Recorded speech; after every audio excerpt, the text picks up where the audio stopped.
টিভি9 বাংলায় স্বাগত। Full and final নিয়ে আপনাদের সঙ্গে রয়েছে আমি শর্মিষ্ঠা, আমার সঙ্গে রয়েছে দীপ। ভয়ানক অভিযোগ তৃণমূলের বিধায়ক প্রসূন বন্দ্যোপাধ্যায়, তিনি ভয়ানক অভিযোগ করছেন যে তৃণমূলের গুপ্তধন ক্যারিবিয়ান দ্বীপে পাচার হয়েছে। বিস্ফোরক অভিযোগ, প্রশান্ত মহাসাগরের দ্বীপ ভানুয়াতুর পর এবার ক্যারিবিয়ান দ্বীপ কেম্যানের সঙ্গে নাম জড়ালো তৃণমূল কংগ্রেসের। এনফোর্সমেন্ট ডিরেক্টরেটের ইনভেস্টিগেশন কমপ্লিট না হওয়া পর্যন্ত more details will not come out. কিন্তু একটা জিনিস খুব ইন্টারেস্টিং, সেটা হচ্ছে যে পৃথিবীতে এত জায়গা থাকতে হঠাৎ করে কেম্যান আইল্যান্ডের নাম কেন উঠে আসে, হঠাৎ করে কেন একটা ক্যারভেল অ্যাভিয়েশন ইন্ডিয়া প্রাইভেট লিমিটেডের নাম উঠে আসে, এবং তার সাথে এই ডুবিয়াস রেন্টাল লুপ যেটাকে আমরা বলছি সেটা উঠে আসার পিছনে যদি there can be no smoke without fire. আমরা জানি যে আগুন ছাড়া তো ধোঁয়া হয় না। তো এই জিনিসটার ডাইমেনশন কতটা, সেটা একটা প্রশ্নচিহ্ন সকলের মনে আছে, স্বভাবগত ভাবাবতই আমাদের মনেও আছে। এই ট্রুথটা সামনে আনা দরকার। যদি এই ট্রুথটা, যদি এই ফ্যাক্টটা বা এই অ্যালিগেশনটা যদি আনফাউন্ডেড হয় বা বেসলেস হয়, তাহলে সেই সময় যারা পার্টির ফান্ড হ্যান্ডেল করতেন তাদের উচিত এ বিষয়ে একটা স্বচ্ছ ক্লিয়ার স্টেটমেন্ট দিয়ে এটাকে নেগেট করা বা রিবাটাল দেওয়া। কারণ এখানে সাইলেন্স ইজ অ্যাডমিশন। যদি এই অ্যালিগেশন, যেটা সোশ্যাল মিডিয়া থেকে শুরু করে মেইনস্ট্রিম মিডিয়া সব জায়গাতে ব্লো করছে, সেখানে নীরবতার কোনো কারণ আমরা দেখতে পাচ্ছি না, যদি everything was fair and square. অর্থাৎ বিধায়ক প্রসূন বন্দ্যোপাধ্যায় অভিযোগগুলো আনছেন এবং তিনি বলছেন যে এটা সঠিক তদন্ত হওয়া প্রয়োজন। কারণ এর আগে আমরা দেখেছিলাম অভিষেক ঘনিষ্ঠ বিনয় মিশ্র, যার নাম কয়লা পাচারে জড়িয়েছে, তার নাকি ভানুয়াতুতে সে আশ্রয় নিয়েছিল, এরকমই একটা অভিযোগ বা এরকমই একটা তথ্য সামনে এসেছিল। যুব তৃণমূলের সাধারণ সম্পাদক ছিলেন এই বিনয় মিশ্র। এবার কেম্যান দ্বীপের নাম জড়ালো এবং এর পাশাপাশি বাংলাদেশেরও নাম জড়িয়েছে, যে বাংলাদেশেও সম্পত্তি রয়েছে তৃণমূলের। এই অভিযোগগুলোরই তদন্ত হওয়া প্রয়োজন বলে জানাচ্ছেন তৃণমূল কংগ্রেসেরই বিধায়ক প্রসূন বন্দ্যোপাধ্যায়, যিনি ইতিমধ্যে ঋতব্রত শিবিরে রয়েছেন, যিনি ইতিমধ্যেই মালদা জেলা সভাপতি। একটা বিষয়, মালদা জেলার সঙ্গে বারবার বাংলাদেশে একটা পাচারের কথা বারবার জড়িয়ে যায়, সেই মালদা জেলা সভাপতি তৃণমূল কংগ্রেসের দীপ অভিযোগ করছেন এর সঙ্গে বাংলাদেশেরও যোগ। দেখো, তার অন্যতম কারণ বাংলাদেশের সঙ্গে সীমান্তবর্তী জেলার মধ্যে একটা হচ্ছে অন্যতম মালদা, যেটা অভিযোগ প্রশান্ত যে অভিযোগ আজকে প্রসূন বন্দ্যোপাধ্যায় করলেন, যে কর ফাঁকি দেওয়া স্বর্গরাজ্য বলতে প্রশান্ত মহাসাগরীয় যে দ্বীপগুলোকে ধরা হয়, যেমন ভানুয়াতু, যেমন এই কেম্যান আইল্যান্ড, এখানে তৃণমূল কংগ্রেসের গুপ্তধন লুকানো থাকতে পারে। এই মুহূর্তে বিজেপি বিধায়ক তাপস রায় আমাদের সঙ্গে রয়েছেন টেলিফোন লাইনে। তাপস বাবু, যে বিস্ফোরক অভিযোগ এই মুহূর্তে উঠে আসছে, তাও বিক্ষুব্ধ তৃণমূলেরই অংশ থেকে, যে ভানুয়াতুর পর কেম্যান আইল্যান্ডেও তৃণমূল কংগ্রেসের, কালীঘাট তৃণমূল কংগ্রেসের গুপ্তধন হাজার হাজার কোটি টাকা লুকানো থাকতে পারে। এই অভিযোগ কার? এই অভিযোগ তৃণমূলের। এই অভিযোগ কার? তৃণমূলের এমএলএ। এই অভিযোগ কার? যিনি সেই দিনও পর্যন্ত একজন পুলিশ অফিসার ছিলেন, রিটায়ার্ড করে তৃণমূলের মনোনয়ন পেয়ে লড়েছিলেন। এইগুলো যদি সত্যি হয় তাহলে তো খুব বড় ধরনের একটা তদন্ত, এবং ইন্টারপোলেরও বোধহয় নিতে হবে, সাহায্য নিতে হবে। এবং সমস্ত এই ধরনের গুপ্তধন দেশে বিদেশে যেখানে যেখানে রয়েছে, সেখান থেকে সেই সমস্তগুলোকে সংগ্রহ করে পশ্চিম বাংলার খেটে খাওয়া মেহনতি মানুষ, গরিব মানুষের কাজে লাগাতে হবে। তাপসবাবু, এই প্রথম তো তৃণমূল কংগ্রেসের সঙ্গে প্রশান্ত মহাসাগরীয় দ্বীপের নাম জড়ালো না। এর আগে বিনয় মিশ্র, অভিষেক বন্দ্যোপাধ্যায় ঘনিষ্ঠ বিনয় মিশ্র, তার টাকা লুকানো রয়েছে। আমি জানি না কি যে এরা করেছে আর কি যে করেনি।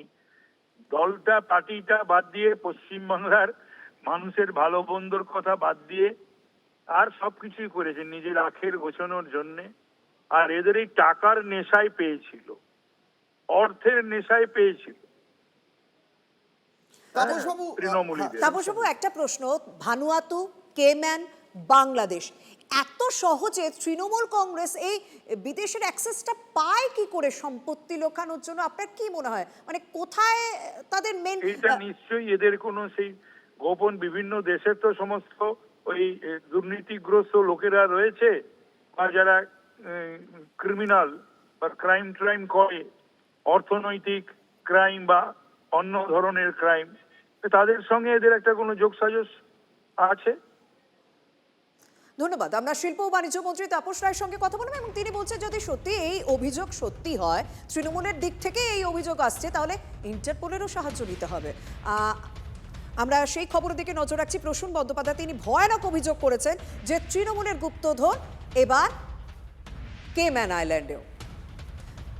এবার দেখো সর্বশেষ একটা প্রশ্ন এখানে উঠতেই পারে যে ক্যারিবিয়ান সাগরের কেম্যান আইল্যান্ডসই কেন? দেখো ব্রিটেনের ওভারসিজ টেরিটরি এই কেম্যানস আইল্যান্ডে 3টি দ্বীপ নিয়ে গঠিত ছোট্ট এলাকা, খুব একটা বড়ও নয়। রাজধানীর নাম জর্জ টাউন, আয়তন মেরে কেটে 250 বর্গ কিলোমিটার কি তার একটু বেশি। জনসংখ্যা কত? 1 লাখেরও কম, 90,000। দুনিয়ার এর পরিচিতি কি জন্য? ট্যাক্স ফাঁকি দেওয়ার জন্য, বা একে ট্যাক্স সেভিং হেভেন বলা হয় বা কর ফাঁকির স্বর্গরাজ্য বলা হয়। একেবারে এই জায়গাগুলোর মধ্যে অন্যতম হচ্ছে এই কেম্যান আইল্যান্ড। এখানে কোনো ব্যক্তিগত আয়কর, corporate tax, capital gain tax, সম্পত্তি কর এই সমস্তর বালাই নেই। ফলে যারা অবৈধ অসাধু উপায়ে কর ফাঁকি দিতে চায় তারা এই কেম্যান আইল্যান্ডের মতন দ্বীপে শেল কোম্পানি খুলে নিজের দেশের টাকা, যেমন এক্ষেত্রে ভারতের টাকা, সেখানে লগ্নি করে এবং লাভ খরচের হিসাব দেখে সেখানে ট্রান্সফার করে। আর কেম্যানে আয়কর না থাকায় 1 পয়সাও কর দিতে হয় না। সেই টাকাই আবার কেম্যান আইল্যান্ড থেকে বিদেশি লগ্নি হিসাবে মূল দেশে ফিরে আসে, মানে সাদা হয়ে যায় কালো টাকা। এই মুহূর্তে কোহিনুর মজুমদার রয়েছে, তৃণমূল কংগ্রেস নেতা। কোহিনুর, একটা বিষয়, তৃণমূল কংগ্রেসের সঙ্গে তো দীর্ঘদিন রয়েছে তুমি, বর্তমানে না হয় তুমি ঋতব্রত শিবিরে, আগে তো আর কোনো শিবির ছিল না। কোনোদিনও জানতে নাকি যে এরকম কেম্যান আইল্যান্ডেও সম্পত্তি রাখা আছে, গুপ্তধন রাখা আছে তোমাদের? অভিষেক বন্দ্যোপাধ্যায় ছাড়া তৃণমূলের মধ্যে বা তৃণমূলের ইন্টারনাল ফিনান্স তো ছেড়ে দিন, ফিনান্স অ্যান্ড মানি ছেড়ে দিন, তৃণমূলে কে প্রার্থী হবে, কে সভাপতি হবে, এটা অভিষেক বন্দ্যোপাধ্যায় বাদ দিয়ে আর কেউ জানতো নাকি? আজকে তো যখন ধীরে ধীরে খোলাসা হচ্ছে, ধীরে ধীরে চিঠিপত্র হয়েছে, ধীরে ধীরে ইনভেস্টিগেশন হচ্ছে, তখন তো বোঝা যাচ্ছে যে নিজের কেনার হেলিকপ্টারই নিজেই ভাড়া দিয়ে চড়ে এরকম মনিটারি ডিসরাপশন হয়েছে, এরকম জোট চুরি হয়েছে। তো ধীরে ধীরে পর্দা হাঁটবে এবং এটা সত্যি লজ্জার ব্যাপার যে কেউ একজন রাজপুত্র ক্যামরি চড়বে দলের পয়সায়, আর দল মানে 21শে জুলাই জেলা থেকে আসার জন্য 2 পয়সা কর্মীদের দেওয়া হবে না। এটা নিশ্চিত লজ্জার ব্যাপার। এবার বাকি ওয়েস্ট ইন্ডিজে আছে না আমেরিকায় আছে, ধীরে ধীরে খোলাসা হবে। ধন্যবাদ কোহিনুর। এর আগে তো এই দ্বীপটার নাম একমাত্র ভূগোল যখন পড়তাম ছোটবেলায় তখন শুনেছিলাম, তারপরে আর শুনিনি। তৃণমূল না থাকলে কিন্তু এই দ্বীপগুলোর নামও আপনারা জানতে পারতেন না। মানে এখন দেখি এই লোকগুলো কিরাম সতীলক্ষ্মীর মতন এই তদন্ত হোক এই তদন্ত হোক বলছে। আমি বলছি যদি ভোটের ফলাফল অন্য কিছু হতো, ভোটের ফলাফল অন্য কিছু হতো, এই সমস্ত তৃণমূলের প্রতীকে জিতে আসা, ইনি আমার পুলিশ, এনার কাছে ইনফরমেশন কম থাকার কথা নয়। যদি কম থাকে তাহলে তিনি একটা অপদার্থ। এই ধরনের কথা এরা কি আগে অতীতে আঁচ পাননি? এরা সব জানতো, এরা সব জানতো। আমার ঠাকুমা একটা বলতেন যে সত্যি হলি কবে, ভাষাটার বলছি না, বাংলা হচ্ছে স্বামী মূল্য জবে। দেখুন, তৃণমূল কংগ্রেসের সম্পত্তি বা ফান্ডিং এর সঙ্গে যখন আমরা দেখছি ভানুয়াতু, কেম্যান বা বাংলাদেশেরও নাম জড়িয়ে দিয়েছে প্রসূন বন্দ্যোপাধ্যায়, ঠিক সেই সময় একটা খবর আসছে টেরর ফান্ডিং এবং অবৈধ পাচারের তদন্তে ইতিমধ্যেই তল্লাশি চলছে 13 জায়গায়, দেশ জুড়ে 13 জায়গায় তল্লাশি এনফোর্সমেন্ট ডিরেক্টরেটের। তার মধ্যে কিন্তু আমাদের বাংলার একাধিক জায়গা রয়েছে এবং যে জায়গাগুলোতেই তল্লাশি চলছে সেই ওই যে বর্ডার সংলগ্ন এলাকা। বিস্তারিত জানাবেন আমাদের প্রতিনিধি সুজয় সঙ্গে রয়েছে। সুজয়, আমাদের রাজ্যে কোথায় কোথায় তল্লাশি চলছে এবং আমাদের রাজ্যের সঙ্গে এই লিঙ্কটা পেল কি করে এনফোর্সমেন্ট ডিরেক্টরেট? দেখো, 2 চব্বিশ পরগনা, মুর্শিদাবাদ এবং কলকাতা, এই 4টি জায়গায় আমাদের রাজ্যে তল্লাশি চলছে। মোট 5টি রাজ্যে তল্লাশি চলছে, 13টি জায়গায়, যার মধ্যে মধ্যপ্রদেশ রয়েছে, দিল্লি রয়েছে এবং সবথেকে বেশি এ রাজ্যেই তল্লাশি চলছে। কোন মামলায় তল্লাশি চলছে? 2023 সালে উত্তরপ্রদেশ এটিএস একটি মামলা রুজু করেছিল তাদের রাজ্যে, অর্থাৎ উত্তরপ্রদেশে, মূলত লখনৌ সংলগ্ন এলাকায় 74 জন রোহিঙ্গা এবং বাংলাদেশিকে তারা আটক করেছিলেন। তাদেরকে জেরা করে জানা যায় যে তারা এ রাজ্য অর্থাৎ পশ্চিমবঙ্গের সীমান্ত পার করে এবং মায়ানমার সীমান্ত পার করে তারা এসছিল। মূলত সীমান্তবর্তী এলাকায় বেশ কিছু মাদ্রাসা, বেশ কিছু স্বেচ্ছাসেবী সংস্থা অর্থের বিনিময়ে তাদেরকে সেখানে রাখে। তাদেরকে কিছুদিন রাখার পর তাদেরকে ভারতীয় নথি বানিয়ে দেয় এবং নথি বানিয়ে উত্তর ভারত এবং মূলত পশ্চিম ভারত এই দুই জায়গাগুলিতেই টার্গেট করে তাদেরকে ভারতীয় হিসাবে পৌঁছে দেওয়া হয়। অর্থাৎ একটা আন্তর্জাতিক চক্র কাজ করছিল। এবং এই যে স্বেচ্ছাসেবী সংস্থা, মাদ্রাসা, এখানে অবৈধ মাদ্রাসা, এখানে মূলত বাইরের দেশ থেকে টাকা আসছিল, কোটি কোটি টাকা আসছে এই বাংলাদেশি এবং রোহিঙ্গাদেরকে ভারতে প্রবেশ করানোর জন্য। টেরার ফান্ডিং, মূলত এই জঙ্গি প্রবেশ করানো, জঙ্গি অনুপ্রবেশ, বেআইনি অনুপ্রবেশ, তাদেরকে ভারতে এভাবে প্রবেশ করিয়ে ভারতের নিরাপত্তাকে আরও ঝুঁকিপূর্ণ করে তোলা, এটাই টার্গেট ছিল। তারই তদন্ত 2023-এ উত্তরপ্রদেশ এটিএস শুরু করেছিল। তার পরবর্তী 2024-এ এনফোর্সমেন্ট ডাইরেক্টরেট তদন্তভার নিয়েছিল। সেই মামলাতেই আজকে একযোগে ইডি এবং উত্তরপ্রদেশ এটিএস তল্লাশি চালাচ্ছে এবং এখান থেকে বেশ কিছু নথি এবং যারা যারা এই কারবারের সঙ্গে যুক্ত তাদেরকে টার্গেট করে তাদের করা হচ্ছে। এবং সত্যি এই বিষয়গুলোর সঙ্গে আমাদের রাজ্যের নামও বারবার জড়িয়ে যাচ্ছে, বিশেষ করে দক্ষিণ চব্বিশ পরগনা, বিশেষ করে মুর্শিদাবাদের মতো জায়গা। দীপের কাছে আরো বেশ কিছু আপডেট রয়েছে, তাই তো? এখানেই শেষ নয়, মাদ্রাসার আড়ালে বেআইনি লেনদেনের তদন্তে এবার ইডি। হারোয়ায় একযোগে 3 জায়গায় ইডির হানা। বেসরকারি হাসপাতাল, বেসরকারি শিক্ষা প্রতিষ্ঠান এবং মাদ্রাসায় তল্লাশি ইডি আধিকারিকদের। আরো বিস্তারিত এই বিষয়ে তথ্য নেব। কোন অভিযোগে কার বাড়িতে তল্লাশি, কার সঙ্গে লিঙ্ক থাকার অভিযোগে তল্লাশি, আমাদের প্রতিনিধি নূর আমাদের সঙ্গে রয়েছেন এই মুহূর্তে। নূর, দেখো দীপ, এই মুহূর্তে আমি দাঁড়িয়ে রয়েছি একেবারে হাড়োয়ার যে কালিকাপুর এলাকায়। এই এলাকার কিন্তু একযোগে 3 জায়গায় ইডি আধিকারিকরা তল্লাশি চালাচ্ছে। কেন্দ্রীয় বাহিনী, হাড়োয়া থানার পুলিশ কিন্তু মোতায়েন রয়েছে। একেবারে এই যে একেবারে মাদ্রাসা, এই মাদ্রাসায় তল্লাশি চালাচ্ছে ইডি আধিকারিকরা এবং হাড়োয়া থানার পুলিশ। কেন্দ্রীয় বাহিনীর একেবারে নিরাপত্তার চাদরে মুড়ে ফেলে কিন্তু গোটা এলাকায় কিন্তু কেন্দ্রীয় বাহিনী, হাড়োয়া থানার পুলিশ মিলে কিন্তু তল্লাশি চালাচ্ছে। একবার ছবিটা দেখাতে বলবো। এই যে একেবারে কালিকাপুরের মাদ্রাসা, এই জায়গায় তল্লাশি চলছে। অন্যদিকে আমার একেবারে উল্টো দিকে আমি যে ছবিটা দেখাচ্ছি, আমি যে পথ দিয়ে যাচ্ছি, এই যে আমার উল্টো দিকে যে পথ আমি একেবারে দেখাবো, আমার সহযোগীকে দেখাতে বলবো, ওই যে আর একটি মাদ্রাসা রয়েছে, ওই মাদ্রাসায় কিন্তু ইডি আধিকারিকরা তল্লাশি চালাচ্ছে, একযোগে তল্লাশি চালাচ্ছে কেন্দ্রীয় বাহিনী নিয়ে। মূলত যে ব্যাপারটা উঠে এসছে, এই যে ট্রাস্টের কর্ণধার আব্দুস সামাদ, তার জামাই কিন্তু উত্তরপ্রদেশে গ্রেপ্তার হয়েছিলেন। একেবারে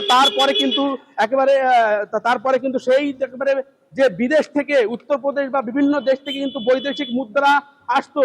একেবারে এই যে মাদ্রাসা হাড়োয়া আল জামিয়াতুল ইসলামিয়া দারুল উলুম কারিমাতুল মাদ্রাসা, এই মাদ্রাসায় কিন্তু একযোগে ইডি আধিকারিকরা তল্লাশি চালাচ্ছে। কেন্দ্রীয় বাহিনী মোতায়েন রয়েছে, ইডি আধিকারিকরা তল্লাশি চালাচ্ছে। তারা বিভিন্ন নথিপত্র যাচাই করে দেখছেন। এমনকি সূত্র মারফত এবং স্থানীয় বাসিন্দাদের তরফ থেকে আমরা যে খবরটা পাচ্ছি, এই যে মাদ্রাসা, আমার উল্টো দিকে যে মাদ্রাসা হাড়োয়া আল জামিয়াতুল ইসলামিয়া মাদ্রাসা, এই মাদ্রাসায় কিন্তু একবারে টাকা গোনার মেশিন নেওয়া হয়েছে। যে বেসরকারি একেবারে হাসপাতালের চিকিৎসা একেবারে ইডি আধিকারিক তল্লাশি চালাচ্ছে। ওই যে রাস্তা আমার উল্টো দিকে, এই যে রাস্তা, এই রাস্তা দিয়ে আর কিছু দূর গেলে কিন্তু এই যে বেসরকারি যে একেবারে স্বাস্থ্য একেবারে যেখানে চিকিৎসা করা হয় হাসপাতাল, সেই হাসপাতালে কিন্তু ইডি আধিকারিকরা তল্লাশি চালাচ্ছে। এমনকি ওই যে মাদ্রাসা, এই মাদ্রাসায় কিন্তু টাকা গোনার মেশিন নেওয়া হয়েছে। হাড়োয়া আল জামিয়াতুল ইসলামিয়া দারুল উলুম মাদ্রাসা কালিকাপুর, এই যে ইডি আধিকারিকরা তারা কিন্তু ভিতরে কেন্দ্র বাহিনী নিয়ে ঘিরে ফেলেছে গোটা এলাকা। তারা জানার চেষ্টা করছেন এই বিপুল পরিমাণে বৈদেশিক মুদ্রা কোথা থেকে আসলো, কি কারণে নিয়ে আসা হলো, এই টাকার উৎস কোথায়। কেন্দ্র বাহিনীর জওয়ান কিন্তু তারা মোতায়েন রয়েছে। এই যে কালিকাপুরের যে মাদ্রাসা, সেখানে কিন্তু এই মাদ্রাসার ভিতরে কিন্তু ইডি আধিকারিকরা তল্লাশি চালাচ্ছে বিপুল অঙ্কের টাকা। এই টাকা কেন, আপডেট নেব তোমার থেকে, সঙ্গে থাকো। ধন্যবাদ। আপাতত বৈদেশিক মুদ্রা বিভিন্ন রকম ভাবে এখানে নিয়ে আসা হয় এবং একের পর এক অবৈধ মাদ্রাসা এখানে গজিয়ে উঠেছে। কিছুদিন আগে, বছর 2 ধরে উত্তরপ্রদেশের জেলে এই সংস্থার জামাই ওখানে জেলে অ্যাডমিট ছিল।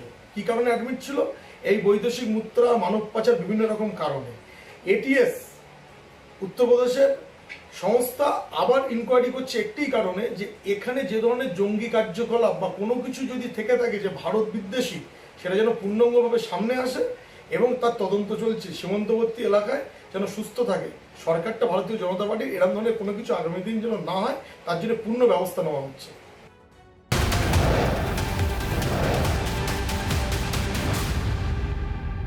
মাদ্রাসার নামে কোটি কোটি টাকার বেআইনি লেনদেন, এবার তদন্তে হাসনাবাদ উত্তরপ্রদেশ এটিএস। তৃণমূল নেতা আব্দুল্লাহ গাজীর বাড়িতে হানা। রামেশ্বরপুর এলাকায় মাদ্রাসা তৈরির নামে বিদেশ থেকে কোটি কোটি টাকা লেনদেনের অভিযোগ তৃণমূল নেতা আব্দুল্লাহ গাজী এবং তার ছেলের বিরুদ্ধে। পলাতক অভিযুক্ত তৃণমূল নেতা আব্দুল্লাহ গাজী এবং তার ছেলে দুজন। ভাই তো দীর্ঘদিন কালকাপুর মাদ্রাসার ডিপার্টমেন্টে কাজ করার পরে কি হলো জানি না। তো প্রথম ছেলেকে দেওবন্দ মাদ্রাসা থেকে, ছেলেটা এবার শেষ বছর পড়া ছিল দেওয়ানগরে উত্তরপ্রদেশে। হ্যাঁ, উত্তরপ্রদেশে। এই আব্দুল্লাহ গাজী কি করতেন আগে? আগে শিক্ষকতা করতে। কোথায়? ও কালকাপুর মাদ্রাসা। আচ্ছা। ওখান থেকে শিক্ষকতা করতে করতে ওদের মানে ভিন্ন সংস্থা থেকে হয়তো কোনো সময় গ্রামে টিউবওয়েল দিত, হয়তো দেখা যাচ্ছে মসজিদ নির্মাণের কাজ এসবগুলো করে দিত, এসব সেবামূলক কাজ, কখনো জামা কাপড় হয়তো বিতরণ করতো, এইসব ডিপার্টমেন্টের কাজ। ইনি কি দেশবিরোধী কাজের সঙ্গে যুক্ত ছিলেন? না, আজও অবধি কোনো দিন ওই সব কোনো দেশদ্রোহ ওসব আমরা জানতে পারিনি।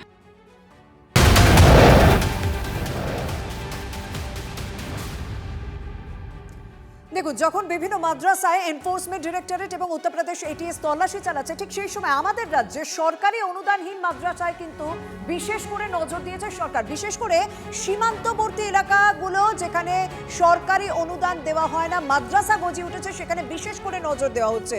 ঠিক কিভাবে নজরদারি প্রক্রিয়াটা চলছে এবং কি কারণে জানাবেন আমাদের প্রতিনিধি সুমন মহাপাত্র সঙ্গে রয়েছেন। সুমন,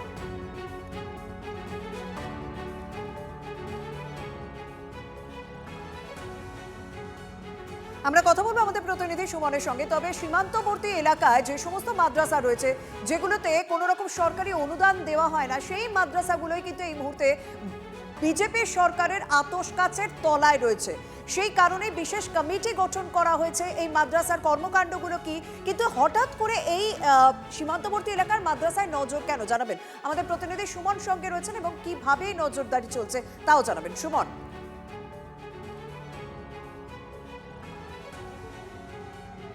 তুমি যদি প্রশ্নবার আরেকবার করো। সীমান্তবর্তী মাদ্রাসাগুলোয় কেন নজর রাজ্য সরকারের এবং কারণ, মানে এই নজরদারি প্রক্রিয়াটাই বা চলবে কেন, চলবে কিভাবে? দেখো, একেবারে এই যে মাদ্রাসাগুলো সেগুলোই বারবার দেখা গেছে একাধিক অভিযোগ উঠে এসছে। সেই জায়গায় এই মাদ্রাসাগুলোতে যাতে একটা নিয়ন্ত্রণ চালানো যায়, ইন্সপেকশন করানো যায়, তার জন্য একটা পদক্ষেপ ইতিমধ্যেই কিন্তু সংখ্যালঘু দপ্তর করেছে এবং তাদের পরিষ্কার বক্তব্য যে সেখানে কি পড়ানো হয়, পাঠ্যসূচিতে কি আছে সেগুলো কিন্তু জানাতে হবে এবং তার জন্যই কিন্তু একটা টিম তৈরি করা হয়েছে, যেটা 12 জেলায় মূলত যেগুলো সীমান্তবর্তী জেলায় সেগুলো ভিজিট করবে এবং ভিজিট করে সবকিছু খতিয়ে দেখবে। ইতিমধ্যেই কিন্তু সেই ইন্সপেকশন 21 জুলাইয়ের মধ্যে রিপোর্ট জমা দিতে হবে। তবে এই মুহূর্তে একটা বড় খবরের দিকে নজর রাখতে হবে। এই মুহূর্তে একটা বড় খবর, রাজ্যসভায় তৃণমূলের সাংসদ পদ থেকে ইস্তফা দিলেন কোয়েল মল্লিক। রাজ্যসভায় তৃণমূলের সাংসদ পদ থেকে ইস্তফা দিলেন কোয়েল মল্লিক। এই টার্মেই তিনি সাংসদ হয়েছিলেন। তার এই ইস্তফা বহুদিন ধরে, যখন আগে সাংসদরা ইস্তফা দিচ্ছিলেন তখন একটা জল্পনা শোনা যাচ্ছিল, তবে এবার সেই খবরেই শিলমোহর পড়ল। বিস্তারিত জানাবেন আমাদের প্রতিনিধি জ্যোতির্ময় সঙ্গে রয়েছে। জ্যোতির্ময়, দেখো, কার্যত বেনজির একটি ঘটনা এবং কোয়েল মল্লিক সম্ভবত প্রথম এমন একজন কোন সাংসদ যিনি সাংসদ হিসেবে নির্বাচিত হওয়ার পর একদিনও সংসদের অধিবেশনে যোগদান না করে তিনি পদত্যাগ করলেন। তিনি কয়েকদিন আগেই তার পদত্যাগপত্র ইমেল মারফত পাঠিয়ে দিয়েছিলেন রাজ্যসভা চেয়ারম্যানের কাছে, কিন্তু তার সেই পদত্যাগ সেই সময় গৃহীত হয়নি, কারণ এক্ষেত্রে ইন পার্সন এসে ব্যক্তিগতভাবে হাজিরা দিয়ে রাজ্যসভার চেয়ারম্যানের সামনে পদত্যাগ করতে হয়। আজ তিনি সেই প্রক্রিয়া করছেন। এই মুহূর্তে তিনি ভাইস প্রেসিডেন্ট হাউসে রয়েছেন এবং সেখানে তার পদত্যাগপত্র তিনি জমা দিচ্ছেন।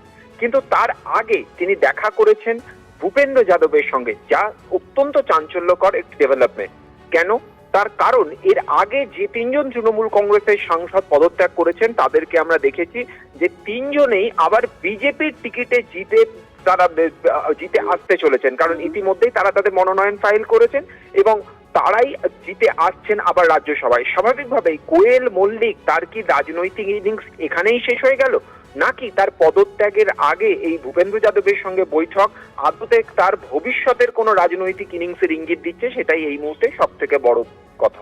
একদম জ্যোতির্ময়। আর এই সাংসদরাও যখন পদত্যাগ করেছিলেন, মানে সুখেন্দু শেখর রায়, সুস্মিতা দে, প্রকাশিক বড়াইক, তখনও কিন্তু তারা আমরা দেখলাম যে তৃণমূল ত্যাগ করে বিজেপির টিকিট পেলেন এবং তাদের সাংসদ হওয়া সত্যি আর সময়ের অপেক্ষা, কারণ তারা জয় পাচ্ছেন এরকমই অবশ্যই অঙ্ক অন্তত তাই কথা বলছে। কিন্তু ভূপেন্দ্র যাদব, যিনি এই বাংলায় বিজেপির দায়িত্বে ছিলেন, সেই ভূপেন্দ্র যাদবের সঙ্গে কোয়েল মল্লিকের বৈঠক পদত্যাগ করার আগে, সশরীরে পদত্যাগ করার আগে একটা সত্যি আলাদা কোনো বার্তা দিচ্ছে তো। একেবারে নিঃসন্দেহে এই মুহূর্তের সব থেকে বড় খবর এবং সব থেকে বড় ব্রেক টিভি9 বাংলায়। রাজ্যসভায় তৃণমূল সাংসদ পদ থেকে ইস্তফা দিলেন কোয়েল মল্লিক। 11 জুন ইমেলে রাজ্যসভার সাংসদ পদে ইস্তফা কোয়েল মল্লিকের। রাজ্যসভার চেয়ারম্যানের নির্দেশে এবার সশরীরে পদত্যাগপত্র জমা। তবে এটা নিয়ে জল্পনা চলছিল, কিন্তু যেমনটা আমাদের নয়াদিল্লির প্রতিনিধি জ্যোতির্ময় জানালেন, সব থেকে বড় আরও একটা আপডেট রয়েছে যে ভূপেন্দ্র যাদবের সঙ্গে পদত্যাগের আগে বৈঠক করে নিলেন কোয়েল মল্লিক। তাহলে এরপরে কোয়েল মল্লিকের রাজনৈতিক ভবিষ্যৎ কি? তিনিও কি বিজেপির রাজ্যসভার সাংসদ হবেন? এই নিয়ে এখন জল্পনা। তবে একটা ব্যাপার তো নিশ্চিত যে কালীঘাট তৃণমূলের কাছ থেকে আরো একজন সাংসদ হাতছাড়া হলো। মানে এই জায়গাতেই দীপ বলতে হবে, যখন কোয়েল মল্লিকের রাজ্যসভার সাংসদ করা হয়, তার ঠিক আগের প্রেক্ষাপটটা যদি দেখা হয়, রঞ্জিত মল্লিকের সঙ্গে দেখা করতে চলে গিয়েছিলেন অভিষেক বন্দ্যোপাধ্যায়। আর আমরা এই মুহূর্তে সেই ছবি ব্রেক করছি যেখানে ভূপেন্দ্র যাদবের সামনে বসে রয়েছেন কোয়েল মল্লিক। এই বৈঠকের কথাই আমরা বলছি। দেখো হাসি মুখে, দুজনেই কিন্তু হাসি মুখে রয়েছেন। জল্পনা কিন্তু আরো উষ্ঠে গেল। কালীঘাট তৃণমূলের হাত থেকে আরো একজন সাংসদ যে হাতছাড়া হলো এটা তো নিশ্চিত, কিন্তু প্রশ্ন হচ্ছে সুখেন্দু শেখর, প্রকাশিক বড়াইক, সুস্মিতা দেবের পর এবার কি বিজেপিতে কোয়েল মল্লিক? মানে সেই একই পথে কোয়েল মল্লিক তার রাজনৈতিক জীবনে নতুন ইনিংস শুরু করতে চলেছে। তার আগে সশরীরে তাকে পদত্যাগ করতে হলো। যে কথাটা বলছিলাম, অভিষেক বন্দ্যোপাধ্যায় রঞ্জিত মল্লিকের সঙ্গে দেখা করেছিলেন, তার কদিন পরে বলা হলো যে কোয়েল মল্লিক রাজ্যসভার সাংসদ হচ্ছেন। তারপর এই পালা বদলের পর একের পর এক সাংসদ তারা বিক্ষুব্ধ হতে থাকেন, তারা সঙ্গ ত্যাগ করতে থাকে কালীঘাট তৃণমূলে। আর সেই পথে হেঁটেছিলেন সুখেন্দু শেখর রায়। যদি রাজ্যসভার সাংসদদের ক্ষেত্রে দেখা যায়, তাহলে সবার প্রথমে বিক্ষুব্ধ কাকে দেখা গিয়েছিল? সুখেন্দু শেখর রায় রাজ্যসভার সাংসদদের মধ্যে। সেই সুখেন্দু শেখর রায়, সুস্মিতা দে, প্রকাশিক বড়াই, তারা প্রত্যেকেই তৃণমূলের সঙ্গ ত্যাগ করে বিজেপির টিকিটে সাংসদ হওয়ার সময়ের অপেক্ষা, কারণ তারা টিকিট পেয়ে গেছেন। এবার সেই কি একই পথে হাঁটছেন কোয়েল মল্লিক? জ্যোতির্ময় আমাদের সঙ্গে রয়েছেন। জ্যোতির্ময়, আমরা যে পথের কথা বলছিলাম সেই পথে কি সেই পথে টার্ন নিতে দেখা যাবে কোয়েল মল্লিককে? কারণ যে ছবি তুমি আমাদের সামনে পাঠিয়েছো ভূপেন্দ্র যাদবের সঙ্গে কোয়েল মল্লিকের যে বৈঠক, সেখানে তো বেশ পজিটিভ একেবারে একটা ভাইবস পাওয়া যাচ্ছে। দুজনেই বেশ হাসছেন, মানে দুজনের মধ্যেই বেশ একটা ভালো কথাবার্তা হয়েছে, পজিটিভ কথাবার্তা হয়েছে, অন্তত ছবি দেখে সেই অনুমান করা যেতে পারে। দেখো, এই ছবি যদি ভবিষ্যতের ইঙ্গিত হয় তাহলে কোয়েল মল্লিক তার পরবর্তী রাজনৈতিক পদক্ষেপ কিন্তু এই বিজেপি থেকেই হতে চলেছে। সেই বিষয়টি অন্তত ছবি ইঙ্গিত দিচ্ছে। তার কারণ তিনি পদত্যাগ করার আগে ভূপেন্দ্র যাদবের বাসভবনে গেছেন, তার সঙ্গে দীর্ঘক্ষণ বৈঠক করেছেন এবং এই বৈঠকের ছবি বলে দিচ্ছে যে সেই বৈঠকের আবহ ছিল যথেষ্ট ইতিবাচক। এবং যেটা সব থেকে বড় বিষয়, সুখেন্দু শেখর রায়, প্রকাশিক বড়াইক, সুস্মিতা দেব, তারা তৃণমূল কংগ্রেস থেকে পদত্যাগ করার পরে আমরা সুস্মিতা দেবকে দেখি সরাসরিভাবে তিনি আসামের মুখ্যমন্ত্রীর বাসভবনে পৌঁছে যান, তার সঙ্গে তিনি বৈঠক করেন। অপর দিক থেকে আমরা দেখতে পাই যে সুখেন্দু শেখর রায় তিনি ভূপেন্দ্র যাদবের বাসভবনে পৌঁছে যান। স্বাভাবিকভাবেই এখন যেদিকে আমাদের নজর থাকছে তা হচ্ছে যে আগামী দিনে তিনিও, অর্থাৎ কোয়েল মল্লিক, তিনিও আগামী দিনে এই একইভাবে বিজেপিতে যোগদান করেন কিনা এবং বিজেপি তাকে টিকিট দেয় কিনা। কারণ কোয়েল মল্লিক তার কিন্তু কোনো রাজনৈতিক পরিচয় সে অর্থে তৈরি হয়নি, কারণ তিনি তৃণমূলের টিকিটে জিতে তিনি তৃণমূলের সাংসদ হয়েছেন, কিন্তু তার আলাদা করে কোনো পলিটিক্যাল অ্যাক্টিভিটি আমরা কোনোদিনই দেখিনি। তার সঙ্গে মমতা বন্দ্যোপাধ্যায় সম্পর্ক ভালো ছিল। স্বাভাবিকভাবেই অন্য তৃণমূল নেতাদের নিয়ে বিজেপির অন্দরে যে অনীহার জায়গা রয়েছে তা কিন্তু কোয়েল মল্লিককে ঘিরে একেবারেই নেই। তার সঙ্গে থাকো। এই মুহূর্তে আমাদের সঙ্গে রয়েছেন বিজেপি বিধায়ক সজল ঘোষ। সজলবাবু, যে খবর আরো একবার টিভি9 বাংলা ব্রেক করলো, আরো একটা বড় আপডেট, তৃণমূল সাংসদ পদ থেকে ইস্তফা দিলেন কোয়েল মল্লিক। শুধু ইস্তফা দিলেন এটাই নয়, তার সঙ্গে তিনি ভূপেন্দ্র যাদবের সঙ্গে এক প্রস্তাব বৈঠকও সেরে ফেললেন। দেখুন, আপনারা যেটা বলছিলেন আমি সেটা শুনছিলাম। যে কোয়েল মল্লিক নিয়ে আমাদের যন্ত্রণা থাকে, আমাদের দুঃখ থাকে, কারণ ওই মল্লিক পরিবারটাকে বাংলার মানুষ শ্রদ্ধা করে। এটা কোয়েল মল্লিকের জন্য যতটা, তার থেকে অনেক বেশি তার বাবা রঞ্জিত মল্লিকের জন্য। সেই রঞ্জিত মল্লিক যখন অভিষেককে ভালো ছেলে বলে বা বলতে বাধ্য হয়, তখন বাঙালির হৃদয় ভাঙে, সাধারণ বাঙালির হৃদয় তখন ভাঙে। আমার মনে হয় এনারা রাজনীতি থেকে দূরে থাকলে ভালো। বিজেপি নিশ্চয়ই তাকে বিজেপিতে যদি আসতে চান সেটা দল সিদ্ধান্ত নেবে, সেটা আমি বলবো না, কিন্তু এরা রাজনীতির থেকে দূরে থাকলেই মনে হয় আমাদের বাংলার মানুষ সেটাই চাইবে, দলমত নির্বিশেষে। যদি রাজনৈতিক মুখপাত্র হিসেবে আমি এই কথাটা বলছি না, এটা আমার ব্যক্তিগতভাবে ওনাদের পরিবার, ওনাদের অভিনয়, তার জন্যই ওনাদের এই পরিচিতি, এই ভালোবাসা মানুষের, এটা ওই চোরের দলে নাম লিখিয়ে কেন যে নষ্ট করতে গেলেন এটা আমি জানি না। এবং যথেষ্ট নেটিজেনদের কাছে ট্রোলিং এরও শিকার হয়েছিলেন, এটা হওয়ার কোনো প্রয়োজন ছিল না। তার ভক্তরাই তাকে যদি গালি দেন এটা আমাদেরও খারাপ লাগে, এটাই দেখতে হয়েছিল। বেশ, সজলদা ধন্যবাদ। আরো একবার ফুল অ্যান্ড ফাইনালে স্বাগত। শর্মিষ্ঠার সঙ্গে আমি দীপ রয়েছি আপনাদের সঙ্গে। আর এই মুহূর্তে সব থেকে বড় যে খবরে আরো একবার আমরা নজর রাখবো। দেখুন, মাত্র 3 মাসেই তৃণমূল কংগ্রেসের প্রতি যে মোহ ছিল কোয়েল মল্লিকের, তা বোধহয় ভঙ্গ হয়ে গেল। তার কারণ 6 এপ্রিল রাজ্যসভার সাংসদ পদে শপথ নেন কোয়েল মল্লিক, আর আজ তৃণমূলের সাংসদ পদ থেকে ইস্তফাও দিয়ে দিলেন। গত 11 জুন ইমেলে রাজ্যসভার সাংসদ পদে ইস্তফা দেন কোয়েল মল্লিক। তবে রাজ্যসভার চেয়ারম্যানের নির্দেশে এবারে সশরীরে পদত্যাগপত্র জমা। দেখুন, শুধু যে কোয়েল মল্লিক ইস্তফা দিয়েছেন তাই নয়, কোয়েল মল্লিক ইস্তফা দেওয়ার আগে এবং আমরা যে খবর পাচ্ছি বিজেপি ভূপেন্দ্র যাদবের সঙ্গে দেখা করে তারপর ইস্তফা দিয়েছেন কোয়েল মল্লিক। এই ঘটনাকে কেন্দ্র করে রাজনৈতিক জল্পনা কিন্তু একটা অন্যদিকে মোড় নিচ্ছে। কোয়েলের ইস্তফা রাজ্যসভায় তৃণমূলের সাংসদ সংখ্যা কমে দাঁড়ালো নয়, রাজ্যসভার সাংসদ পদে ইস্তফা দিয়েছেন কোয়েল মল্লিক। তার মানে কালীঘাট তৃণমূলের আরও একজন সাংসদ হাতছাড়া হলো। এপ্রিলে সাংসদ হয়েছিলেন আর জুলাইয়েই ইস্তফা দিলেন কোয়েল মল্লিক। জ্যোতির্ময় আমাদের সহকর্মী নয়াদিল্লি থেকে রয়েছেন আমাদের সঙ্গে। জ্যোতির্ময়, ভূপেন্দ্র যাদবের সঙ্গে কোয়েল মল্লিকের এই বৈঠক রাজনৈতিকভাবে কি ইঙ্গিত দিচ্ছে? দেখো, কোয়েল মল্লিক কার্যত প্রথম এমন একজন কোনো সাংসদ যিনি সাংসদ নির্বাচিত হওয়ার পরে অধিবেশনে একদিনও যোগদান না করে যিনি পদত্যাগ করছেন। এবং যেটা গুরুত্বপূর্ণ বিষয় এক্ষেত্রে, যে তার এই পদত্যাগ তিনি আগেই করতে চেয়েছেন। তিনি ইমেল মারফত তার পদত্যাগপত্র পাঠিয়েছিলেন, কিন্তু তা গৃহীত হয়নি। পরবর্তী ক্ষেত্রে তাকে জানানো হয় যে নিয়ম অনুযায়ী তিনি যদি পদত্যাগ করতে চান তাকে সশরীরে হাজির হতে হবে, চেয়ারম্যানের সামনে অর্থাৎ উপরাষ্ট্রপতির সামনে দাঁড়িয়ে তাকে পদত্যাগ করতে হবে, এবং তিনি যে স্বেচ্ছায় পদত্যাগ করছেন এ কথাও তাকে জানাতে হবে। স্বাভাবিকভাবেই প্রাথমিকভাবে যে আবেদন যে ধারণা আমাদের হয়েছিল যে রাজনৈতিক জীবন শুরুতেই শেষ করতে চলেছেন কোয়েল মল্লিক, কিন্তু আজকে যে ছবি আমরা দেখতে পাচ্ছি তাতে একটি নতুন জল্পনার জায়গা তৈরি হচ্ছে। পদত্যাগ করার আগে তিনি ভূপেন্দ্র যাদবের বাসভবনে গিয়ে ভূপেন্দ্র যাদবের সঙ্গে বৈঠক করেছেন। গত কয়েকদিন আগেই আমরা দেখেছি যে দীর্ঘদিনের রাজনীতিক সুখেন্দু শেখর রায়, তিনি পদত্যাগ করার পরে সুখেন্দু শেখর রায় পৌঁছে গিয়েছিলেন ভূপেন্দ্র যাদবের বাড়িতে, তিনি সেখানে গিয়ে বৈঠক করেছেন। প্রকাশচিক বড়াই পদত্যাগ করেন, তার পরবর্তী রাজনৈতিক পদক্ষেপ কী হবে প্রাথমিকভাবে সেই তাস তিনি তার আস্তিনে রেখেছিলেন। সুস্মিতা দেব পদত্যাগ করার পরেই তিনি পৌঁছে যান অসমের মুখ্যমন্ত্রী হেমন্ত বিশ্ব শর্মার বাসভবনে, এবং তার পরবর্তী ক্ষেত্রে দেখি এই 3 জনকেই বিজেপি আবার ক্যান্ডিডেট হিসেবে তাদেরকে দাঁড় করায়, অর্থাৎ তাদের শুধুমাত্র জার্সি বদল হয়। এক্ষেত্রে কোয়েল মল্লিক যখন একদিনও সংসদের অধিবেশনে যোগদান না করেই তিনি পদত্যাগ করছেন, সেক্ষেত্রে তিনিও কি শুধুমাত্র জার্সি বদল করবেন? বিজেপি কি তাকে আগামী দিনে টিকিট দেবে? আগামী দিনে কোয়েল মল্লিক কি বিজেপি সাংসদ হিসেবে সংসদে এসে পৌঁছানোর জন্যই নিজের রাস্তা তৈরি করলেন?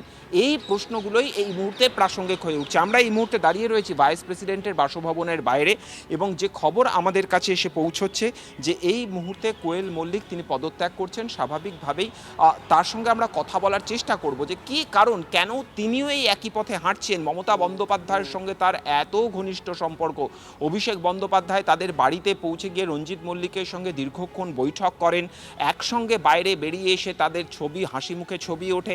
আজ রাজনৈতিক পালাবদলের পর কেন কোয়েল মল্লিক তৃণমূলের পাশ থেকে সরে যাওয়ার সিদ্ধান্ত নিচ্ছেন, এই প্রশ্নগুলোই প্রাসঙ্গিকভাবে সামনে আসবে। এবং আরেকটি প্রশ্ন এই ক্ষেত্রে থেকে যাচ্ছে, শুধুই কি কোয়েল মল্লিক অর্থাৎ সংখ্যা কি 9ই থেমে থাকবে, নাকি আগামী কয়েকদিনে আবার নতুন করে আমরা অন্তত 2জন বা 3জন সাংসদকে দেখতে পাবো যে পদত্যাগ করছেন? কারণ এর বেশি সাংসদ কিন্তু কখনোই পদত্যাগ করবেন না। তার কারণ যদি বেশি সংখ্যায় অন্তত 5জন সাংসদ যদি পদত্যাগ করেন, তাহলে সেক্ষেত্রে একটা একদম আসন জ্যোতির্ময়, তুমি আমাদের সঙ্গে থাকো। এই মুহূর্তে আমাদের সঙ্গে বিজেপি বিধায়ক রুদ্রনীল ঘোষ রয়েছেন। রুদ্রনীল, সুখেন্দু শেখর রায়, সুস্মিতা দেব, প্রকাশচিক বরাইক, তারা তো পদত্যাগ করেইছেন তৃণমূলের সাংসদ পদ থেকে। তারপর আপনারা টিকিটও দিয়েছেন, তাদের সাংসদ সময়ের অপেক্ষা। একটা গুরুত্বপূর্ণ বিষয়, কোয়েল মল্লিক পদত্যাগ করলেন রাজ্যসভার সাংসদ পদ থেকে। তার আগে আমরা কিন্তু দেখলাম ভূপেন্দ্র যাদবের সঙ্গে একটা বৈঠক করলেন, এবং সেই বৈঠকের ছবি থেকে অন্তত ভীষণ পজিটিভ ভাইব পাওয়া যাচ্ছে। কি বলবেন বিষয়টাকে? দেখুন, পশ্চিমবঙ্গের মানুষ কিন্তু চায়নি যে কোয়েল মল্লিক তৃণমূল নামক এই লুটেরা দলটির সঙ্গে কোনোভাবে জড়াত। কোয়েল মল্লিক কোনোদিনই রাজনীতি বা এই ধরনের কাজের সঙ্গে যুক্ত নন, এবং তাকে ভালো মানুষ হিসেবে সবাই জানে, শুধুমাত্র সুঅভিনেত্রী হিসেবে নয়। তাই বড় বেমানান লেগেছিল যে তাকে রাজ্যসভার তৃণমূলের কোনো প্রার্থী হিসেবে বা এমপি হিসেবে দেখা, মানুষ কষ্ট পাচ্ছিলেন। তো আমি নিজে প্রথমেই বলেছিলাম যে বোধহয় উনি ভুল সিঁড়িতে পা দিলেন, তিনি বোধহয় রিয়েলাইজ করবেন। আমার নিজের মনে হয় যতটুকু কোয়েল মল্লিককে আমরা চিনি, জানি, ভালোবাসি, একই আমরা সহকর্মী, তো সেই ক্ষেত্রে বারবার এটা মনে হয়েছিল, শুধু আমাদের নয়, নিরপেক্ষভাবে পশ্চিমবঙ্গের সমস্ত মানুষের। তো যাই হোক, সেইখান থেকে তিনি বেরিয়ে এসেছেন, এটাতে পশ্চিমবঙ্গের মানুষ খুশি হয়েছে। বাকিটা তিনি কি করবেন একজন পরিণত মানুষ হিসেবে, একজন ভালো মানুষ হিসেবে, এটা তার একান্তই ব্যক্তিগত সিদ্ধান্ত। ধন্যবাদ। আমরা ওই খবরের দিকেই নজর রেখেছি। কোয়েল মল্লিকের পদত্যাগ স্বাভাবিকভাবে রাজ্য রাজনীতিকে নতুন করে একটা বার্তা দেয় কিনা, কারণ সাংসদ সংখ্যা তো ক্রমশই কমছে আস্তে আস্তে তৃণমূলের। আর সেই সাংসদ সংখ্যা যখনই কমছে, তখন আমরা দেখছি বিজেপি সাংসদ সংখ্যা এক এক করে বেড়ে যাচ্ছে। আমরা একবার হিসাবটা এই মুহূর্তে স্ক্রিনে দেখাচ্ছি দর্শকদের জন্য। তৃণমূল কংগ্রেসের সাংসদের সংখ্যা 13 থেকে কমতে কমতে 9 এসে দাঁড়িয়েছে। কিন্তু যেটা জ্যোতির্ময় আমাদের সঙ্গে রয়েছে, সরাসরি একবার জ্যোতির্ময়ের সঙ্গে কথা বলে জানার চেষ্টা করবো। জ্যোতির্ময়, সংখ্যাটা কি 9 এসে থামবে, নাকি এই সংখ্যা আরো কমতে পারে রাজ্যসভায়? একদমই, দেখো, যে বিষয়টার দিকে আমাদের নজর থাকছে তা হচ্ছে যে শুধুমাত্র কোয়েল মল্লিক নয়, যে খবর আমাদের কাছে রয়েছে যে রাজ্যসভার তৃণমূলের আরও কয়েকজন সাংসদ তারা পদত্যাগ করতে পারেন। তার কারণ হচ্ছে এই মুহূর্তে দাঁড়িয়ে যেদিকে নজর থাকছে আমাদের, যে 3জন সাংসদ প্রাথমিকভাবে পদত্যাগ করেন, প্রকাশচিক বরাইক, সুখেন্দু শেখর রায়, এবং তার পাশাপাশি পদত্যাগ করেন সুস্মিতা দেব। প্রশ্ন উঠছিল, যদি কোয়েল মল্লিকেরও যদি পদত্যাগ করার থাকে বা বাকিদেরও আরও কয়েকজন যদি থাকে, কেন সকলে একসঙ্গে পদত্যাগ করছেন না? রাজ্যসভা নির্বাচনের ক্ষেত্রে নিয়ম অনুযায়ী প্রত্যেকটা রাজনৈতিক দলের সংখ্যার প্রতিনিধিত্বের নিরিখেই এই পদত্যাগটা কে কতগুলি সদস্য সংখ্যা পাবে সেই বিষয়টি ঠিক হয়।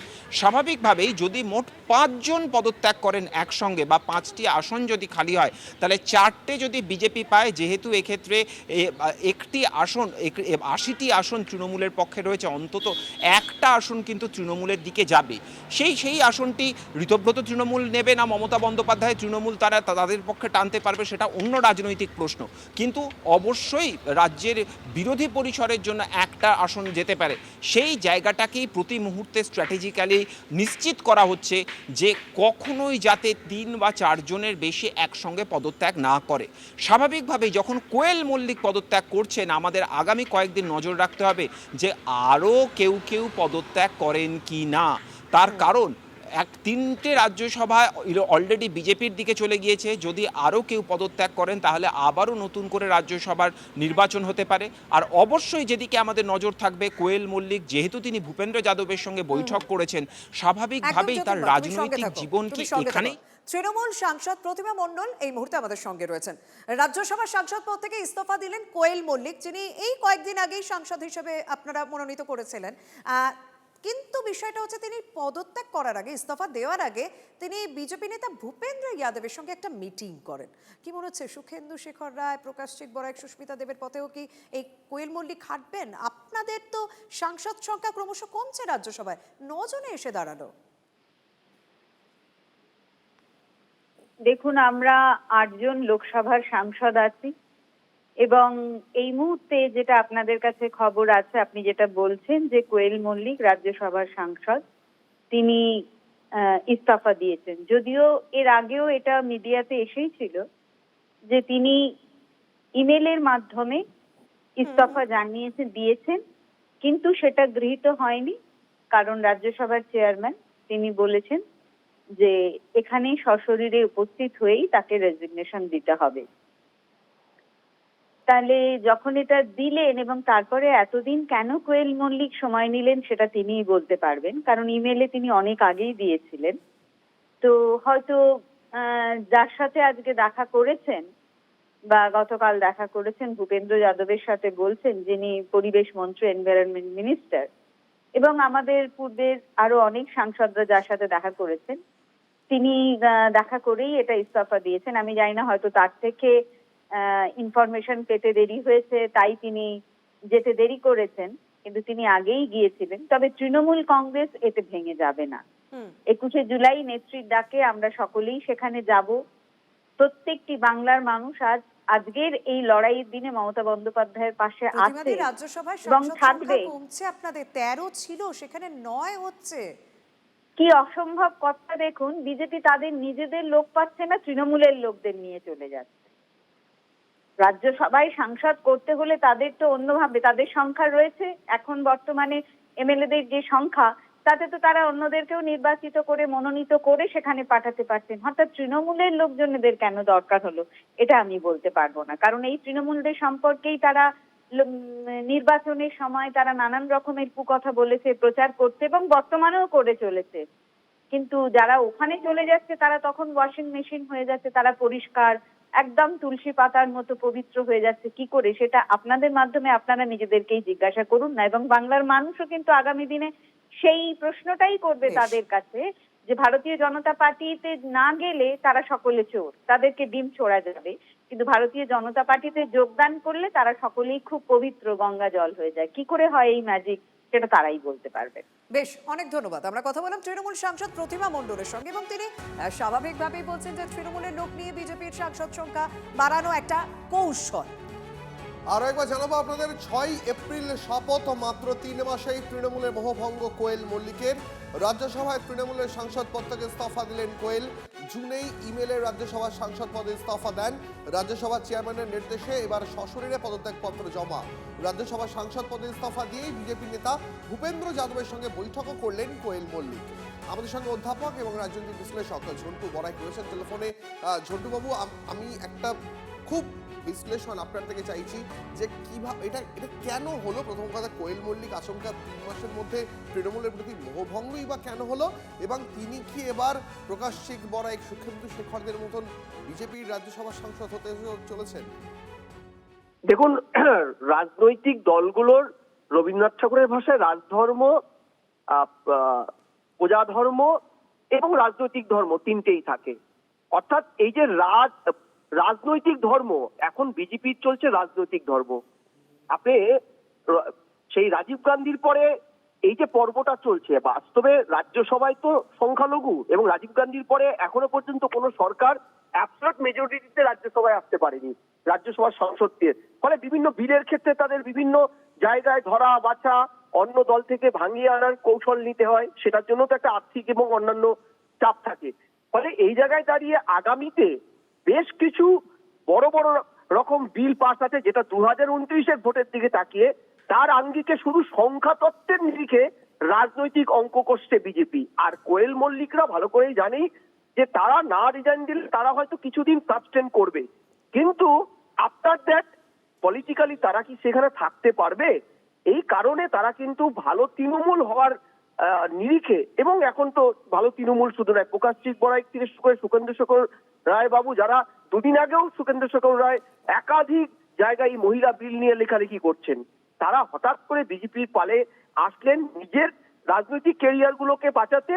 আর বিজেপির দরকার, অবশ্যই জানতে ইচ্ছা করছে, তৃণমূলের সাংসদ সংখ্যা কমছে, বিজেপির সাংসদ সংখ্যা বাড়ছে রাজ্যসভায়, মানে এটাও তো একটা কৌশল, এবং সেটা তো খুব মানে সুপরিকল্পিতভাবে এই কৌশলটাকে অবলম্বন করা হচ্ছে। ডেফিনেটলি, কারণ এরা যদি সাংসদ থেকে যায় তাহলে তারা 30-31 অব্দি সাংসদ থাকবে তৃণমূলের। নেসেসারি নয় সেক্ষেত্রে ক্রস ভোটে তারা বিজেপিকে ভোট দেবে না দেবে, এই সব ঝামেলার থেকে বিজেপি পুরোপুরি ঘুরে গিয়ে এদেরকে কিন্তু রাজনৈতিক শেল্টার দিচ্ছে, বিকজ এই বিলগুলোর স্বার্থে।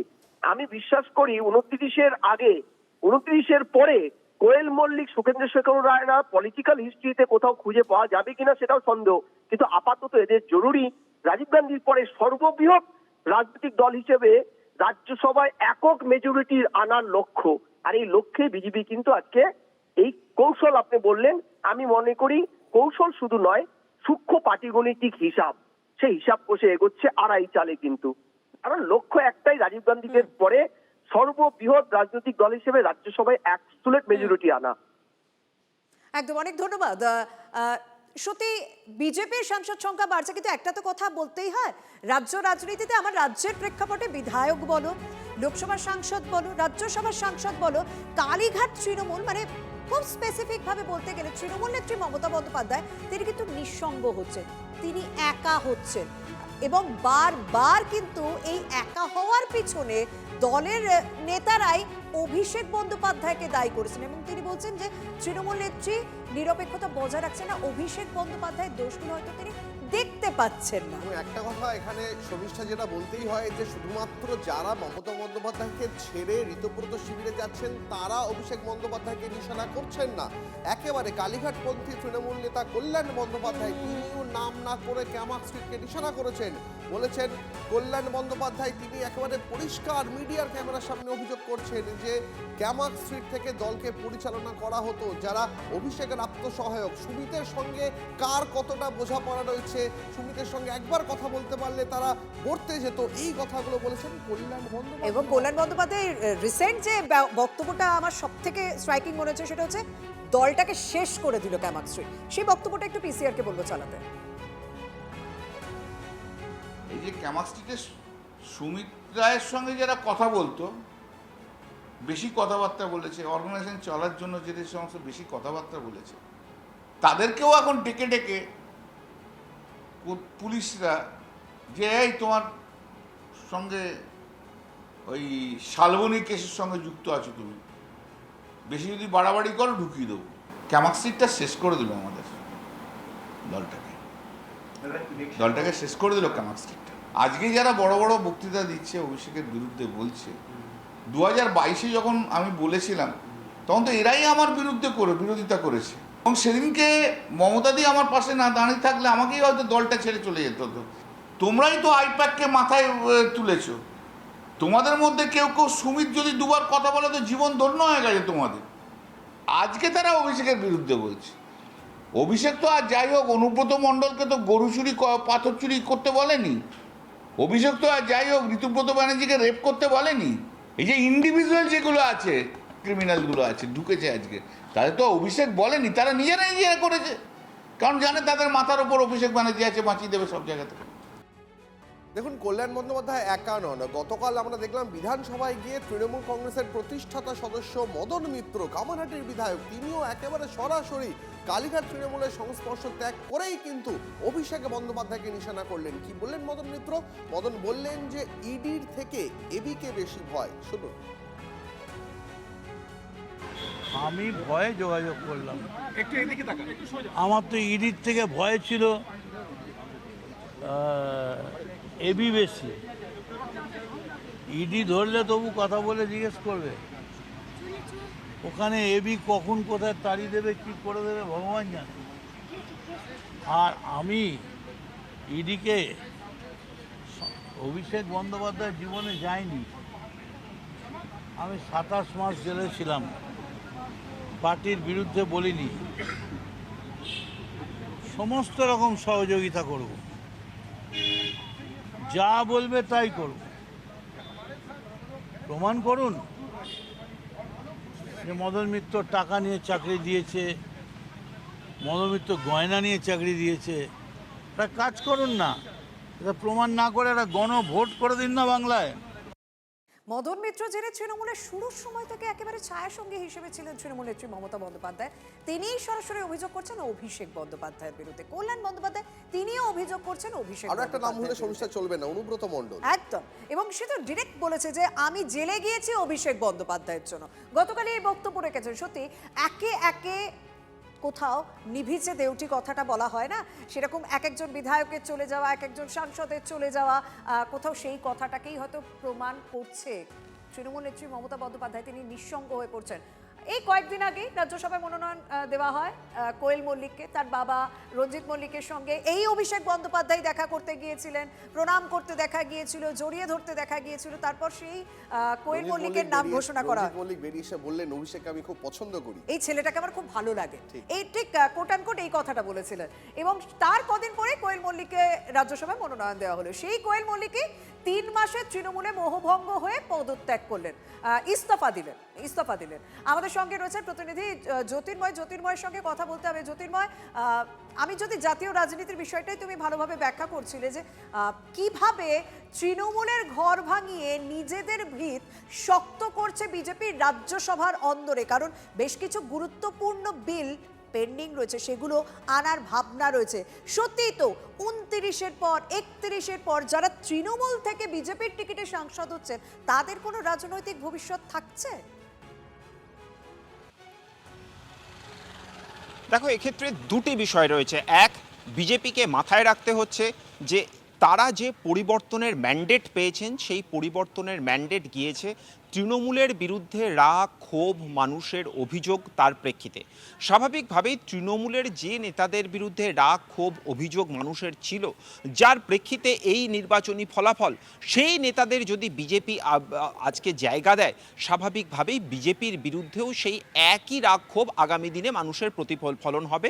যে ইমেজ নিয়ে বিজেপি আজকে ক্ষমতায় নিজেদের দৌড় শুরু করছে, প্রথমেই সেই ইমেজ ধাক্কা খাবে। কিন্তু অপর দিক থেকে বিজেপির একটি রাজনৈতিক স্ট্র্যাটেজি রয়েছে। বাংলার রাজ্য রাজনীতিতে তৃণমূল কংগ্রেসের যাবতীয় শক্তি, যাবতীয় সাংগঠনিক ভিত্তি এবং সংসদীয় পরিকাঠামোয় তাদের যে ভিত্তি, সমস্ত কিছু তারা শেষ করে দিতে চাইছে। আর এই শেষ করে দিতে চাওয়ার পদক্ষেপ হিসেবেই কিন্তু একের পর এক রাজ্যসভার সাংসদদের পদত্যাগ এবং তার পাশাপাশি লোকসভা থেকে এনসিপিআই নাম নিয়ে তৃণমূলের 20 জন সাংসদের বেরিয়ে যাওয়া, প্রত্যেকটা ঘটনা প্রবাহ একটার সঙ্গে আরেকটা ইন্টারলিঙ্কড। আর ঠিক এই প্রেক্ষাপটেই উঠে আসে কোয়েল মল্লিকের নাম। কোয়েল মল্লিক তিনি এমন একজন সাংসদ যিনি সাংসদ নির্বাচিত হওয়ার পরে একদিনও অধিবেশনে যোগদান না করেই যাকে পদত্যাগ করতে হলো। কেন বলছি আমরা পদত্যাগ করতে হলো? তার কারণ তিনি পরিস্থিতির শিকার। রাজ্যে যখন রাজনৈতিক পালাবদল হয়েছে সেই প্রেক্ষাপটে দাঁড়িয়ে তিনি হয়তো প্রকাশ্যে বলবেন যে তিনি স্বেচ্ছায় পদত্যাগ করেছেন, কিন্তু এই প্রেক্ষাপট যে তৃণমূলের সাংসদ হিসেবে তার পথ চলার প্রতিকূল পরিস্থিতিতে দাঁড়াচ্ছে সে কথা বলার অপেক্ষা রাখে না। স্বাভাবিকভাবেই এবারে কোয়েল মল্লিকের রাজনৈতিক জীবন কি শুরুতেই তাহলে শেষ হয়ে গেল? এই প্রশ্নটাই প্রাসঙ্গিকভাবে আসছে। কিন্তু আজকে যখন তিনি পদত্যাগ করলেন, এই খবর আমরা চালাচ্ছি, একই সঙ্গে ডাবল উইন্ডোতে আমাদের যে খবর দেখাতে হচ্ছে তা হচ্ছে তিনি বৈঠক করলেন ভূপেন্দ্র যাদবের সঙ্গে। ভূপেন্দ্র যাদবের সঙ্গে জ্যোতির্ময়, তুমি সঙ্গে থাকো, তোমার সঙ্গে আরো বেশ কিছু গুরুত্বপূর্ণ ইস্যুতে কথা বলা রয়েছে, কিন্তু কোয়েল মল্লিকের একটা পুরনো বক্তব্য আমাদের কাছে রয়েছে, একটু সেই বক্তব্যটা পিসিআর কে বলবো প্লে করতে। দেশের সেবা, মানুষের সেবা, এর থেকে বেশি তো বড় মহৎ কাজ হতে পারে না। তো তাই জন্য সেই জায়গা থেকে আমি নিজেকে ভীষণ ফরচুনেট মনে করি যে আমাকে সিলেক্ট করা হয়েছে এবং আমি একটা এত ইম্পর্টেন্ট একটা জায়গায় আসতে পেরেছি। আমরা কোয়েল মল্লিকের বক্তব্য পেলাম যখন তিনি সেই রাজ্যসভার সাংসদ হিসেবে মনোনয়ন জমা দিতে এসেছেন, তখনই তিনি রিয়াকশন দিয়েছিলেন তিনি দেশের সেবা করতে চান, কিন্তু 3 মাসে অন্তত তৃণমূলে থেকে তিনি দেশের সেবা করতে চাইছেন না, অন্তত পরিষ্কার হয়ে গেল, কারণ তিনি ইস্তফা দিলেন। দেখো, কোয়েল মল্লিকের বক্তব্য তো আমরা শোনালাম, কিন্তু গতকাল মমতা বন্দ্যোপাধ্যায় সোশ্যাল মিডিয়ায় এসে যে কথা বললেন, যখন অনুব্রত মণ্ডল, মদন মিত্ররা তাঁর শিবির ছেড়ে বিদ্রোহী ঋতব্রত বন্দ্যোপাধ্যায় শিবিরে নাম লেখাচ্ছেন, তখন মমতা বন্দ্যোপাধ্যায় দুপুর 2টো নাগাদ মদন মিত্র পদত্যাগ করেন দলের সমস্ত সাংগঠনিক পদ থেকে। বিকেল 4:15-20 নাগাদ মমতা বন্দ্যোপাধ্যায় সোশ্যাল মিডিয়ায় এসে বলেন যে অভিষেককে স্রেফ একটা অজুহাত হিসাবে দাঁড় করানো হচ্ছে সামনে, অভিষেকই আসল লড়াইটা করছে বাঘের মতন। শুনুন মমতা বন্দ্যোপাধ্যায়ের বক্তব্য। যাদের বলছেন ভয় ইন বলে পুলিশকে দেখে এজেন্সি দিয়ে ভয় দেখাচ্ছেন, তারা একটু শিক্ষা নিন। অভিষেক অনেক খারাপ আপনাদের কাছে, বাহানা হয়ে গেছে ওটা। তো অভিষেকের বউ যদি 1.5 বছরের বাচ্চাকে নিয়ে সিবিআই অফিসে যেতে পারে সাক্ষী দিতে, তাকে ডেকে পাঠানো হয়েছিল, তখন আপনাদের মনে নেই? আজকে আমি যখন ফেসবুক করছি সেদিনও ডেকে পাঠানো হয়েছে, 25টা 30টা কেস দেওয়া হয়েছে। সে তো সহ্য করছে, একটু সেটিং করে নিলে সব থেকে রিলিফ হতে পারত। তাহলে যাদের আজকে আপনারা বলছেন বাহানা দেখিয়ে যে অভিষেক হচ্ছে আপনাদের আয়না, তাই আপনারা চলে যাচ্ছেন, এটা আপনাদের বাহানা। অভিষেকের সব অন্যায় ক্ষমা হয়ে গেছে যদি আপনাদের চোখে কোনো অন্যায়ও করে থাকে। যে সে আজকে লড়ে যাচ্ছে বাঘের মতো, এরাই লড়বে, তার কারণ এরা 50 বছর আগামী দিন রাজনীতি করবে।